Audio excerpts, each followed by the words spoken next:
home with your moms. You know what I mean? Yo, what's going on? It's Joey Gambello, and you with Against All Odds. Subscribe to the channel, man. We out here. So we're gonna start. Basically, just tell the people like where you're from, how you came up, kind of, you know, before you even started any form of like arts. I come from Toronto. I'm from the west end of Toronto. Grew up there my whole life. I'm a city boy, and I don't plan on changing it at all. You know what I mean? That's me to the day I die. Still, Toronto to the day I die. West end, the best end. So, in the city, you came up in the city. Where in the city, specifically in the west end? Like you said, the west end is big. It is a big chunk of the city. You know what I mean? Well, like majority of my life, I grew up on Jane and Wilson. That was like the areas I ran around. As I got older, I kind of moved around a lot because I was living on my own and shit. Moved down to like Scarborough for a bit, and then back into the west end on Jane and Eglinton, and then from there I went straight to Rexdale. I grew up on Dixon from like a lot of years of my life. I was a Dixon and Islington kid for a hot minute. Shout out to Rex. You know what I mean? I got love everywhere, you know? You're everywhere type of like I feel. Where in this time period did you make the transition to like the arts? Not even to say music per se, let's just but just creativity in general. Creativity. When did you start? I always had a creative side of me since I was young. I used to act and shit like that when I was younger. I had an agent and shit like that, like around high school times. And I went to like an art school. I was really just trying to, because in my neighborhood there's not much you can really do. You know what I mean? It's, you know, play ball or rap and shit like that. So like a lot of kids that we grew up with were just trying to like make a lane for themselves and just, you know, find a way out, bro, because you just can't work a regular job, a 9 to 5 and shit like that. People all around us are getting locked up and dying. Like I have a lot of friends that, like, you know what I mean, to this day that, and so you just try to make it out, right? And I had a passion when I was young. People always used to be like, yo, you're a funny kid, you're easy to talk to, this, that, and the third. And started acting when I was young, and then just dumb shit caught up after years, you know what I mean? Just dumb shit started catching up, you know what I mean? Your age starts catching up with you, 16, moving around a certain way and shit like that. And here we are today, God bless though, you know? Everything all good. Take it in, so you started doing acting. So how did that go? How did the acting career, like how did you start? How did you finish? What made you stop? Like what made me stop? what made you start? Let's start. What made me start? Yeah, okay, yo. And how was it going? Like, it was going good, bro. I got an agent. I started doing like what are those where you do background work and shit like that. I started doing like commercials for like Xbox and Zellers. Shout out to Zellers if y'all don't know what that is. You know what I mean? I'm an old head. And the shit blew up. I made like a bunch of money. I was on a show called Ghost Trackers, on a show called Latest Buzz. I was on Living Life with Derek. I was kind of moving around everywhere, and then just, you know, I was making change. I was living different. I stopped going to school at like 15 years old. Like I had money. Like I have money in my pocket. Like at a young age. Like shit you don't usually see. You know what I mean? So I was wild. I was taking taxis everywhere I wanted to go. I pull up in taxi with shopping bags, go to my school like halfway late through the period. Like I was wild. And then just, I don't know, I like, obviously, you know what I mean? Like, my life has changed now, but at one point I started hustling and shit like that on the side, and then that just kind of got into the way, because just as much money as I had, I was spending it, you know, so I started pulling little flexes here and there, and then just, here we are today, you know what I mean? Straight up. The streets basically kind of took you away from the art, but then you somehow ended up in battle rap.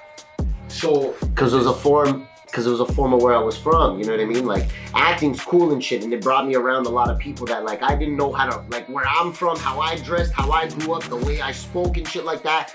Acting kind of affected me and changed me as a person. Like, I like it just evolved me in a certain way, but it wasn't the type of people I was born around or raised around, you know what I mean? Not a lot of people in that lane.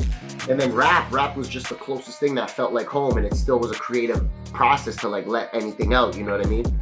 So I fell in love with it. Like I love music my whole life. Like I'm a big music guy myself, but hip hop and R&B, that shit saved my soul. Like I'm not gonna front with you. Like music really saved my life at one point in time. Is it strictly battle rap for you, or do you branch out sometimes? So the way it started was it's funny because a buddy that I did a TV show with, he started seeing that like I was posting like freestyle videos like on nonstop on the internet, like. But just verses, load them up on YouTube. This is back in the day. I'm talking 10, 15 years ago now. And my boy, he saw me on Facebook. He's like, yo, remember me? We did the show together, all this shit.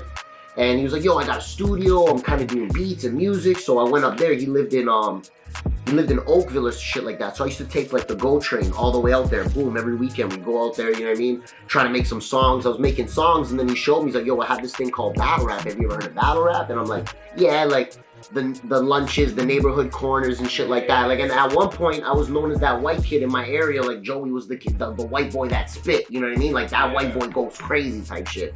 I was known around my area. So I tried to get into the music. He showed me the battle shit, and then from there I did an event and I fell in love. Like, and I never turned back. I never did music ever again, and went straight into like battle rap and trying to build a craft of just lyricism and shit like that. Like, you know what I mean? So, or someone like your top contestants, like took down in the competition type shit. Yeah, you know what I mean? Fuck, bro. Like, so the biggest battle I ever had at one point in time, it was after putting in years of work. I was trash in the beginning too. Don't get it fucked up. Like, I became better over time. DNA out from Queens. I think he's from Queens, out in New York. He came, he did an event, and that shit went crazy. That shit got like 100,000 views on YouTube and shit like that. And for like a Toronto kid at the time, like even the music scene, there wasn't really kind of seeing those numbers back in the day, like 10 years ago. Like nobody was really doing stuff like that, right?